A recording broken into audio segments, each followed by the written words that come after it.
Hello and welcome, my name is Leo, and in this video I'm going to talk about online poker tournament tips. Now the first tip I want to give you is play small field tournaments. So you have big fields like 10,000 people, or let's say above the 5,000. Now if you have tournaments with up to 500 people, you have more chance of course of winning, and it becomes more of a luck fest when you are playing against thousands of people. So that's my first tip.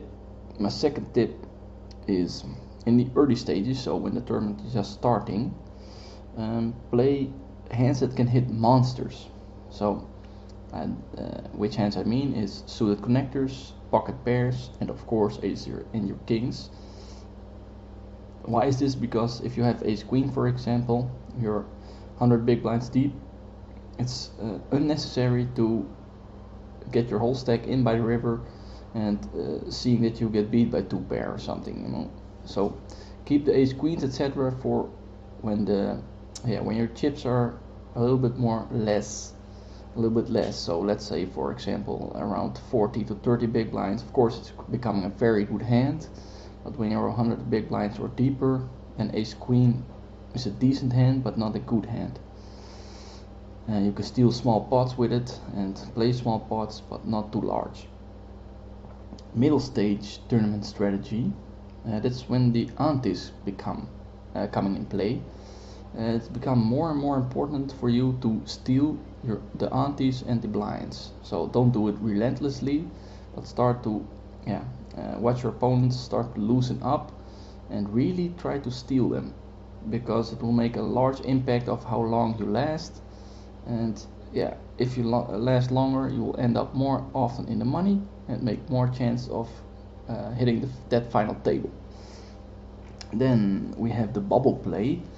Of course, everybody's a little bit scared, so you could steal more, you should steal more, but when you face aggression, you should slow down, and of course keep an eye out for your opponents when the same person is keep getting you trouble, then maybe he knows that he can bully around. So really keep an eye out on your players on your table. You could be playing a long time with them, but on the bubble you do want to make that pay jump, of course, of the first min cash. So steal a little bit more. When facing action, slow down and watch out, because they usually have good hands. And then the final table, if you might reach it, you start with 9 people in most cases.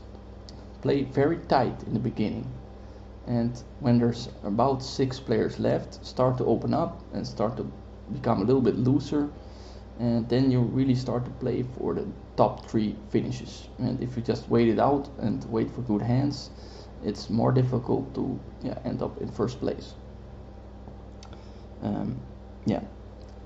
Pay attention to your stack to the big blind ratio. So how many big blinds do you have, and start a strategy based according to your big blinds. So which hand should I open, on what positions, when do I shove certain hands. You don't have to have strict guidelines, but know roughly when to go all in, when to call an all in, when to reshove, and which hand to play on which positions, depending on your big blinds. And the last tip is, I mentioned it a few times already, but keep an eye out for your opponents. Really study them. If they have a showdown, look at what cards they have and how they played it. And that's really interesting information, because you could sit a long time besides your opponents. So if you know how he's roughly playing, you can base your strategy accordingly. So that are just a few tips which will help you to become better and have better results in the tournaments. So if you like the tips, give it a thumbs up, subscribe to the channel if you want to learn more about poker tournaments. And that's for now my video on the tips. Thank you.